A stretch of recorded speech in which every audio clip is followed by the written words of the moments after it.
In this presentation, I'll be talking about factors that contribute to stress in occupational therapy workplace. My name is Vincent Amore. What is workplace stress?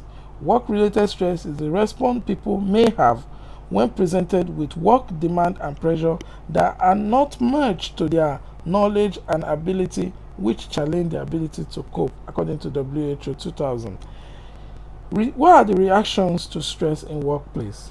There are physiological reactions that can present as increase in heart rate, blood pressure increase. Emotional problems such as nervousness, irritations can be present. There could be also cognitive problems such as reduction in narrowing down of attention, perception, or forgetfulness. There are also behavioral reactions to stress that could present as aggressive behavior, impulsivity, and forgetfulness in the workplace. What factors contribute to stress?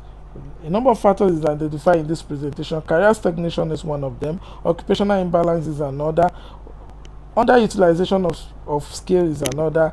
Role conflict is yet another one. And poor compensation is another source of factors of stress. What are the sources of stress? In doing this study, putting this presentation together, we did a 13 occupational therapy practicing in the hospital, and we discovered that over 90% of participants in the pool in the survey identify multiple work description as their primary source of stress. Now, what are the evidence to support this presentation? Evidence from Gene Park and his friend. They investigated work-related musculoskeletal disorder (WMSDs), job stress and job attitude of occupational therapy in South Korea, and they discovered that 85.9% of participants reported that WMSD affecting at least one body part. Then also there is another study from Russos and his colleague, and they investigated the factors that contributed to work-related stress among 807 Swedish occupational therapy. Their finding indicated that lack of resources and lack of time were the main stressors.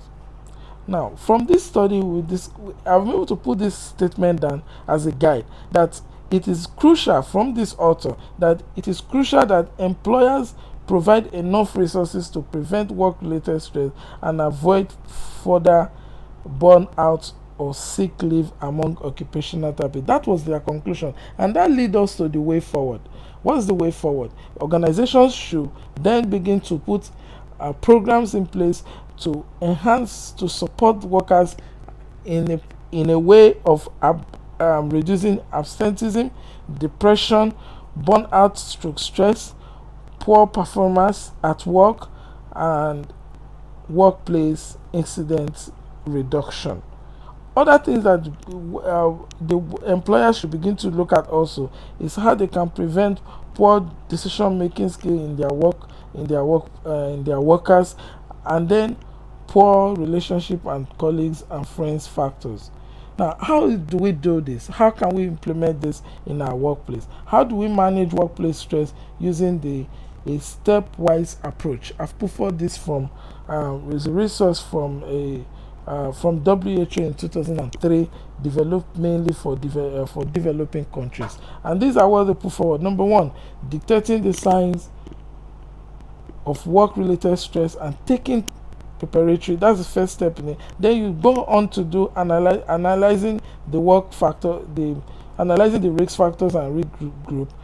And the third thing, designing an action point, implementing, and then evaluating at that. These are my reference. Thank you for listening.